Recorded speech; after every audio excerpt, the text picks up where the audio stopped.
My dear learners, मैं Kiranpal Rana HES2 my geography channel geography the Galaxy में आपका हार्दिक स्वागत करता हूं। जैसे कि हम 12th क्लास का चैप्टर 10 मानव बस्तियां ह्यूमन सेटलमेंट्स कर रहे हैं, तो इसमें आज हमारा टॉपिक रहेगा, आज की ये 5th वीडियो है इस चैप्टर की। इसमें हम करेंगे कि ग्रामीण जो बस्तियाँ हैं या शहरी बस्तियाँ हैं, अर्थात बस्तियों को प्रभावित करने वाले कौन कौन से कारक हैं। तो कौन कौन से कारक बस्तियों को प्रभावित करते हैं। तो सबसे पहला हमारा कारक है जल आपूर्ति।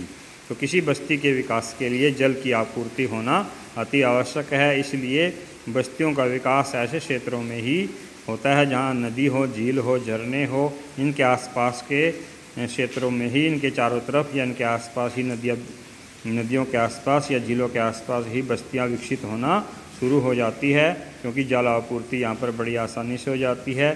तो दिनचर्या की जो आवश्यक क्रियाएं होती हैं, जैसे कि वस्त्र धोना, खाना बनाना, नहाना आदि, ये जो क्रियाएं होती हैं तो जल से आसानी से संपन्न हो जाती हैं। तो इसलिए ऐसे क्षेत्रों में जो है बस्तियां अधिक विकसित हो जाती है। कई बार पानी की कमी की वजह से लोग दलदली क्षेत्र में स्थित जो द्वीप होते हैं, ऐसे द्वीप जो दलदल से घिरे हुए होते हैं, वहाँ पर भी अपने घर बना लेते हैं, बस्तियों का विकास कर लेते हैं। ऐसे ही जो नदियों के निचले क्षेत्र होते हैं, वहाँ निचले क्षेत्रों में जो ऊंचाई वाले क्षेत्र होते हैं, वहाँ पर भी बस्तियाँ विकसित हो जाती हैं। इसी प्रकार हमारा दूसरा हेडिंग आता है, दूसरा कारक जो आता है वो है भूमि। भूमि का मतलब है कि भूमि की उपजाऊ शक्ति कितनी है। जिस क्षेत्र में जितनी ज़्यादा उपजाऊ शक्ति मिट्टी की होती है, तो बस्तियों का विकास वहाँ पर उतना ही अधिक होता है। जैसे कि संसार की जो आज तक जितनी भी सभ्यताओं का विकास हुआ है, वो आज तक जो है नदी घाटियों में ही विकसित हुई हैं, क्योंकि यहाँ पर जलोढ़ मिट्टी पाई जाती है और जलोढ़ मिट्टियों में सबसे अधिक उपजाऊ मिट्टी होती है। तो इसलिए भूमि मतलब अर्थात भूमि की जो उपजाऊ शक्ति है वह बस्तियों के विकास में महत्वपूर्ण योगदान देती है। तो यदि हम यूरोप की बात करें, यूरोप के जो दलदली क्षेत्र हैं, निचली भूमियां हैं, तो यहाँ पर बस्तियों का विकास नहीं होता, बल्कि जो ढलवा मैदानी भाग हैं वहाँ पर उपजाऊ मिट्टी होने के कारण बस्तियों का विकास होता है। ऐसे ही दक्षिणी पूर्वी एशिया की बात करते हैं, जैसे कि ये जो है एशिया का मानचित्र है, ये दक्षिणी पूर्वी एशिया है। तो ये देखिए दक्षिणी पूर्वी एशिया इस क्षेत्र में जो बस्तियां हैं वो उपजाऊ क्षेत्रों में ही, जहाँ पर उपजाऊ मिट्टी अधिक मिलती है, वहीं पर ही विकसित होती हैं। उसके बाद हमारा आता है उच्च भूमि के क्षेत्र। तो सुरक्षा के लिए, प्राकृतिक प्रकोपों से बचने के लिए, बाढ़ से बचने के लिए, नदी के जो निम्न क्षेत्र होते हैं उसमें बस्तियों का ऐसे क्षेत्रों में ही विकास होता है जहाँ पर नदी वेदिकाएँ हों या तटबंध हो, अर्थात उच्च भूमियों पर ही बस्तियों का विकास होता है ताकि बाढ़ के प्रकोप से बचा जा सके। ऐसे ही जो उष्ण कटिबंधीय देशों की हम बात करते हैं, उष्ण कटिबंधीय देशों में जो है अर्थात भूमध्य रेखा के आसपास के जो देश होते हैं वो उष्ण कटिबंधीय देश कहलाते हैं।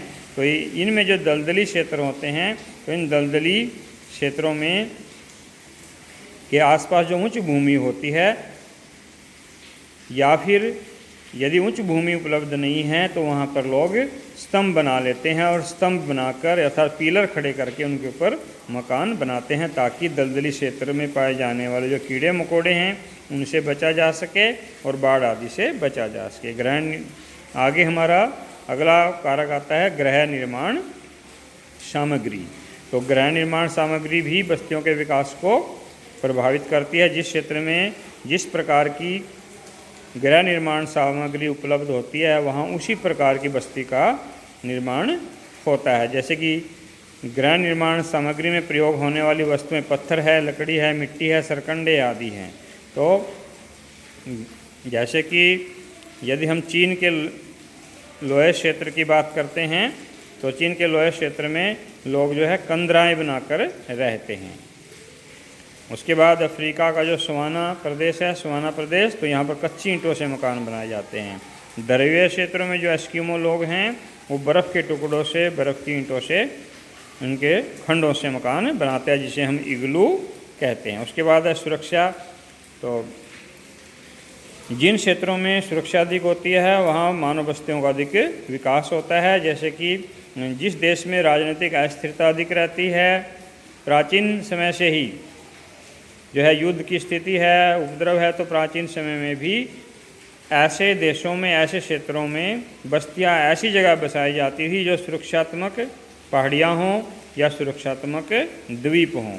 तो जैसे कि हम देख सकते हैं भारत के अधिकांश जो दुर्ग हैं, किले हैं, वो उच्च स्थानों पर हैं या फिर वो पहाड़ियों पर ही पाए जाते हैं, क्योंकि उस समय ये सुरक्षात्मक दृष्टि से सबसे महत्वपूर्ण स्थान होता है। ऐसे ही नाइजीरिया अफ्रीका का देश है। तो अफ्रीका महाद्वीप में देखिए, अफ्रीका महाद्वीप है यहाँ पर, देखिए यहाँ पर, तो अफ्रीका महाद्वीप में यहाँ पर ये जो नाइजीरिया देश है, तो यहाँ पर नाइजीरिया में जो खड़े हुए इन सेलबर्ग हैं, एक प्रकार के पहाड़ का ही एक रूप होता है। तो इन सेलबर्ग पर मकान बनाए जाते हैं, बस्तियाँ विकसित होती हैं। उसके बाद हमारा आता है नियोजित बस्तियाँ।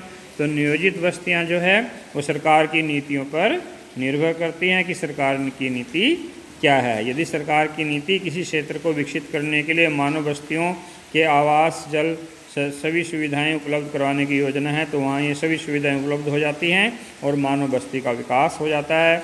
उदाहरण हम ले सकते हैं इथोपिया, जैसे कि इथोपिया की राजधानी का नाम अदीस अबाबा है। हमने अफ्रीका महाद्वीप में, ये हमने पहले भी डिस्कस किया था। तो सरकार द्वारा ग्रामीणीकरण योजना एवं भारत में इंदिरा गांधी नहर के क्षेत्र में नहरी बस्तियों का विकास जो है ये नियोजित बस्तियों का ही परिणाम है। सरकार के द्वारा योजना बनाई गई और नियोजित बस्तियां विकसित हुई। उसके बाद हम करेंगे कि आकृति के आधार पर बस्तियों का वर्गीकरण। तो सबसे पहले हमारे सामने आती है लंबवत बस्ती या रैखिक आकृति की बस्ती। तो ऐसी बस्ती ऐसे किसी सड़क के किनारे के साथ साथ, रेल के किनारे या नहर के किनारे या किसी नदी के किनारे के साथ साथ जब मकान बनने शुरू हो जाते हैं, आवास बनने शुरू हो जाते हैं, तो एक बस्ती का स्वरूप तैयार हो जाता है जो कि ऊपर से देखने पर रेखा की तरह दिखाई देता है। तो जिसे हम लंबवत बस्ती या रेखिक बस्ती कहते हैं। ऐसी बस्ती जो है नदी, रेल, सड़क, नहर आदि के किनारे अधिक विकसित होती हैं। उसके बाद क्रॉस की या चौक पट्टी। तो इस प्रकार के गांव उन स्थानों पर बसते हैं जहां मार्ग चारों ओर से आकर एक दूसरे के लगभग समकोण पर मिलते हैं। तो इस प्रकार से चौक या क्रॉस की आकृति बन जाती है। उसके बाद है तारक आकृति। तारक आकृति की बस्तियां ऐसी होती हैं कि जब किसी गांव में बाहर से कई दिशाओं से आकर रोड मिलते हैं या गांव के अंदर से बाहर की ओर कई दिशाओं में रोड बाहर जाते हैं, तो ये जो सड़क होती हैं या जो रोड होते हैं, तो इनके साथ साथ लोग मकान बनाना शुरू कर जाते हैं। तो इनके किनारों के साथ साथ मकान बनने से ऊपर से देखने पर इस बस्ती की आकृति स्टार की भांति दिखाई देती है, सितारे की भांति दिखाई देती है। तो इसमें डायग्राम इसमें बना रखे हैं कि जैसे कि ये जो डायग्राम है ये रेखीय बस्ती का है। उसके बाद दूसरे नंबर पे हमने किया था क्रॉस आकृति की बस्ती। तो यहाँ पर देखिए चारों दिशाओं से मार्ग आते हैं और समकोण एक दूसरे पर मिलते हैं। ये तारक स्टार नुमा आकृति है, तारे की जैसी आकृति। तो यहाँ पर विभिन्न दिशाओं से गांव के मध्य में रोड आकर मिल रहे हैं और इन सभी किनारों पर जो है बस्तियों का विकास होता जा रहा है। इसलिए तारे की आकृति या तारक आकृति का रूप धारण कर लेता है। उसके बाद हमारा आता है टी आकार की आकृति। तो ये गांव तिराहों पर बसते हैं जहां पर एक मार्ग दूसरे मार्ग से लगभग समकोण पर आकर मिलता है। अर्थात गांव का जो प्रमुख मार्ग होता है, इस प्रमुख मार्ग के आसपास बस्ती विकसित होती है। लेकिन इस प्रमुख मार्ग पर यदि कोई अन्य छोटा मार्ग आकर मिलता है तो उस जनसंख्या बढ़ने के कारण उस जो अन्य मार्ग, छोटा मार्ग होता है, उसके साथ साथ भी बस्तियां विकसित होना शुरू हो जाती है और धीरे धीरे यह अंग्रेजी के अक्षर टी जैसी आकृति धारण कर लेता है। तो जिसे हम टी आकार की आकृति, ये मानचित्र यहाँ पर ये बनाया गया है। ये देखिए ये प्रमुख रोड है, इस दिशा से यहाँ पर ये जो है छोटा रोड आ रहा है, यहाँ पर भी बस्तियाँ बन गई हैं। इस दिशा में यहाँ पर आ रहा है तो यहाँ पर भी बस्तियाँ बननी शुरू हो गई है। तो यहाँ पर T1 की आकृति बन गई है और यहाँ पर भी T1 की आकृति में बस्ती का विकास हो गया है। उसके बाद है गोलाकार आकृति। तो गोलाकार बस्तियाँ जो है ऐसे क्षेत्रों में विकसित होती हैं जहाँ पर कोई झील हो या तालाब हो। तो झील या तालाब के आसपास चारों तरफ जो है निवास स्थान बनने शुरू हो जाते हैं और वृत्त की आकृति का रूप यह धारण करती चली जाती है। तो यह हरे भरे जो मैदानी क्षेत्र होते हैं तो ऐसे क्षेत्रों में भी जो है गोलाकार या वृत्त के आकार की आकृति देखने को मिलती है। भारत की यदि बात करें, भारत का जो पश्चिमी बंगाल है और जो उत्तर प्रदेश है, इन दोनों राज्यों में गोलाकार आकृतियाँ देखने को मिलती है। उसके बाद युग्म, ये गोलाकार आकृति का चित्र ये बनाया गया, देखिए यहाँ पर ये तालाब है जैसे। उसके बाद ये बीच में जो क्षेत्र है यहाँ पर भी बस्तियाँ बनी हुई हैं और तालाब के चारों तरफ ये गोलाकार आकृति में बस्तियाँ जो बनती जा रही हैं। इस प्रकार से यह गोल आकृति का रूप धारण कर लेता है। इसमें जो सड़कें हैं वो भी गोलाकार आकृति में ही इसके चारों तरफ घूम रही हैं। उसके बाद हमारा आता है युग्म या दोहरी आकृति। तो जब कोई भी सड़क नदी या नहर को पुल द्वारा पार करती है तो सड़क तथा नदी दोनों के किनारे पर मकान बनना शुरू हो जाते हैं, सड़क के किनारे भी और नदी के किनारे भी। तो एक युग्म जैसी आकृति बन जाती है, जोड़े जैसी आकृति बन जाती है, जिसे हम, तो ये देखिए चित्र में यहाँ पर ये दिखाया गया है। ये देखिए यहाँ पर ये रेलवे लाइन है, ये नहर जा रही है, ये यहाँ पर सड़क है, ये पुल है। तो जो नहर है या नदी है इसके साथ साथ भी बस्तियों का विकास होना शुरू हो गया, आवास बनने शुरू हो गए हैं। और ऐसे ही ये जो यहाँ पर फ्लाईओवर ये सड़क जाती है पुल के ऊपर से, इसके साथ साथ भी मकान बनने शुरू हो जाते हैं आवास बनने के कारण।